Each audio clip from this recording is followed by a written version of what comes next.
Oh, hey, how's it going, everybody?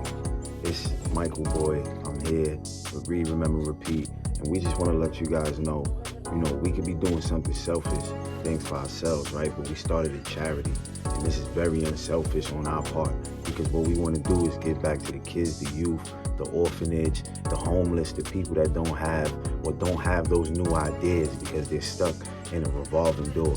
So what we want you guys to do is definitely reach out to us. This is the link right here. Help us save a life. Click the link in bio. Read, remember, repeat. Yes. Welcome, family, to another Read, Remember, Repeat episode. Yes.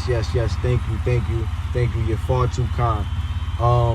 It's your host with the most, Michael Mugga Boyd, and we are on Outwitting the Devil. We're on page 182. We should be finishing the book by the end of this week, or if not, the beginning of next week.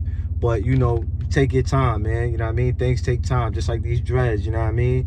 When you're growing dreads and all that, you know what I mean? It takes time. So it's like, that's how I look at life, man. This dread journey helps me with everything, man. With reading, learning, success. Success takes time sometimes. You can have a quantum leap sometime, but, there is a blueprint to success, and it takes time. You just got to stay at it. We on page 182, and we're going to get this going right now. Question. Let us dismiss the public school system and go back to the churches for a moment. All my life, I had heard clergymen preaching against sin and warning sinners to beware and repent so they could be saved. But I have never heard any of them tell me what sin is. Will you give me some light on this subject? We read this last week, but we're going to jump right into it. Sin is anything one does or thinks which causes one to be unhappy. Human beings who are in sound physical and spiritual health should be at peace with themselves and always happy. Any form of mental or physical misery indicates the presence of sin. Question. Name some of the common forms of sin. It is sin to overeat because that leads to ill health and misery. It is a sin to overindulge in sex because that breaks down one's willpower and leads to the habit of drifting. It is a sin to permit one's mind to be dominated by negative thoughts of envy, greed, fear, hatred, intolerance, vanity, self-pity, or discouragement because these states of mind lead to the habit of drifting. It is a sin to cheat, lie, and steal because these habits destroy self-respect, subdue one's conscience, and lead to unhappiness. It is a sin to remain in ignorance because that leads to poverty and loss of self-reliance. It is a sin to accept from life anything one does not want because that indicates an unpardonable neglect to use the mind.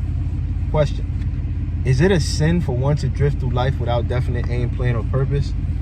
Answer. Yes, because this habit leads to poverty and destroys the privilege of self-determination. It also deprives one of the privilege of using his own mind as a medium of contact with infinite intelligence. Are you the chief inspirer of sin? Yes, it is my business to gain control of the minds of people in every way possible. Question. Can you control the mind of a person who commits no sin? Answer. I cannot because that person never permits his mind to be dominated by any form of negative thought. I cannot enter the mind of one who never sins, let alone control it. Question. What is the commonest and most destructive of all sins? Answer. Fear and ignorance. Question. Have you nothing else to add to this list? Answer. There is nothing else to be added. So fear and ignorance is the most common and destructive of all sins. Question. What is faith? Answer. It is a state of mind wherein one recognizes and uses the power of positive thought as a medium by which one contacts and draws upon the universal store of infinite intelligence at will. Question. In other words, faith is the absence of all forms of negative thought. Is that the idea? Yes, that is another way of describing it. Question. Has a drifter the capacity to use faith? Answer. He may have the capacity, but he does not use it. Everyone has the potential power to clear his mind of all negative thoughts and thereby avail himself of the power of faith. Question. Stating the matter in another way, faith is definiteness of purpose backed by belief in the attainment of the object of that purpose. Is that correct? Answer. That's the idea exactly. Stepping away from the Q&A, it says faith is a state of mind wherein one recognizes and uses the power of positive thought as a medium by which one contacts and draws upon the universal store of infinite intelligence at will. Hill succinctly sums up the definition. Faith is definiteness of purpose, backed by belief in the attainment of the object of that purpose. So we're going to read that again. Faith is definiteness of purpose, backed by belief in the attainment of the object of that purpose. Right? So, you know, in the Bible it says faith is the evidence of things unseen. So this is definitely, you know, you can't see the things that you want to happen. You can't see positive, infinite intelligence working, right? But it's unseen. So you got to have faith, right? Self-discipline, chapter 10. Y'all see, we on it. We on it. Question. What preparation must one undergo before being able to move with definiteness of purpose at all times? Answer. One must gain mastery over self. This is the second of the 7 principles. The person who is not master of himself can never be master of others.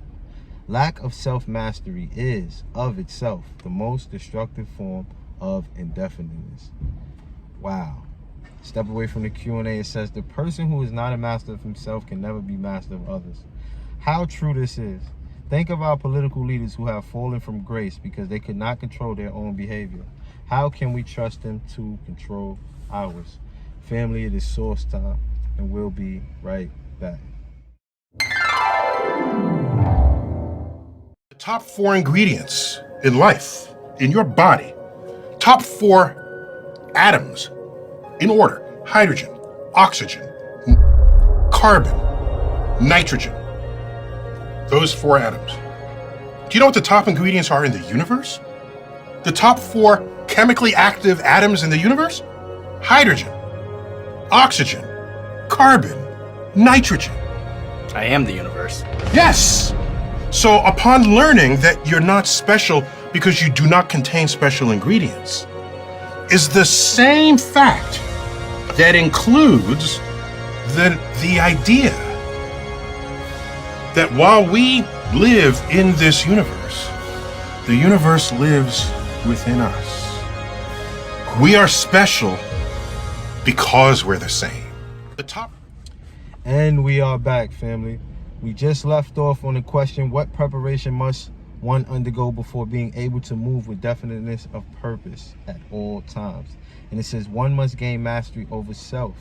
This is the second of the 7 principles. The person who is not master of himself can never be master of others.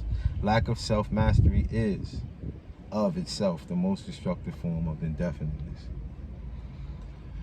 Question. Where should one begin when making a start at control over self? Answer. By mastering the 3 appetites responsible for most of one's lack of self-discipline. The 3 appetites are: 1, the desire for food; 2, the desire for expression of sex; 3, the desire to express loosely organized opinions. Question. Does man have other appetites which need control? Answer. Yes, many of them. But these 3 are the ones which should be conquered first. When a man becomes master of these 3 appetites, he has developed enough self-discipline to conquer easily those of lesser importance. Question. But these are natural appetites. They must be indulged if one is to be healthy and happy. Answer. To be sure, they are natural appetites, but they are also dangerous because people who have not mastered themselves overfeed the appetites. Self-mastery contemplates sufficient control over the appetites to enable one to feed them what they need and withhold food not needed. Question. Your viewpoint is both interesting and educational. Describe the details through which I may understand how and under what circumstances people overfeed the appetites. Answer. Take the desire for physical food. For example, the majority of people are so weak in self-discipline they fill their stomachs with combination of rich foods which please the taste but overwork the organs of digestion and elimination. They pour into their stomachs both quantity and combinations of food, which the body chemists can dispose of only by converting the food into deadly toxic poisons.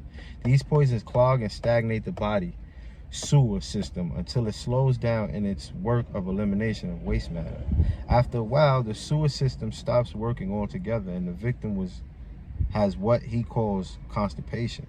By that time, he is ready for the hospital. Auto intoxication, or body sewer poisoning, takes the machinery of the brain and rolls it into something resembling a wad of putty. The victim then becomes sluggish in his physical movements and mentally irritable and fussy. If he could only take one good look and one bad smell of his sewer system, he would be ashamed to look himself in the face. City sewers are not the pleasantest of places when they become overloaded or clogged, but they are clean and sweet compared with the intestinal sewer when it has been overloaded or clogged. This is not a pretty story to be associated with the pleasant and necessary act of eating, but that is where it belongs, because overeating and wrong food combinations are the evils which cause auto intoxication. People who eat wisely and keep their body sewers clean handicap me, because a clean body sewer generally means a sound body and a brain that functions properly. Imagine if your imagination can be stretched that far, how any human being could move with definiteness of purpose. With his body sewer filled with enough poison to kill 100 people if it were ejected into their bloodstream directly. Here again, stepping away from the Q&A, here again, Napoleon Hill was far ahead of his time. Science eventually caught up with Hill and even surpassed his intuition about physical processes and how they link to mental and emotional health, right? That's crazy. So you don't eat good, that means that your body, you don't have a sound mind, right? Because your body is gonna, let off certain toxins and all that, and it's not gonna feed your brain the right things that it needs to function correct. Question: and all this trouble is the result of lack of control over the physical appetite for food. Well, if you wish to be absolutely correct, you should say that improper eating is responsible for the majority of the ills of the body and practically all headaches. If you want proof of this, select 100 people suffering with headaches and give each of them a thorough washing out of their body sewer systems with a high enema, and observe that no fewer than 95 of the headaches will disappear within a few minutes after their sewers have been cleaned. From all you say about the intestinal tract, I gather the impression that mastery over the physical appetite for food means also mastery over the habit of neglecting to keep the intestines clean. Answer: yes, that is true. It is just as important to eliminate the waste matter of the body and the unused portions of food as it is to take the right amount and the correct combinations of food. Question: I never thought of auto intoxication as being one of your devices of control over people, and I am utterly shocked to know how many people are victims of this subtle enemy. Let's hear what you have to say of the two appetites. Well, take the desire for sex expression. Now there is a force with which I master the weak and the strong, the old and the young, the ignorant and the wise. In fact, I master all who neglect to master sex. Question: how can one master the emotion of sex? Answer: by the simple process of transmuting that emotion into some form of activity other than copulation. Sex is one of the greatest of all forces which motivate human beings. Because of this fact, it is also one of the most dangerous forces. If humans would control their sex desires and transmute them into a driving force with which to carry on their occupation, that is, if they spent on their work 1/2 the time they dissipate in pursuit of sex, they would never know poverty. Family, we are on page 190, the top of 190. If you got the book, follow along. If you don't, order yourself the book. I personally recommend. We wrapping it up with the Read, Remember, Repeat, and tonight we'll be back with the night show. So let's get it, gang. 100.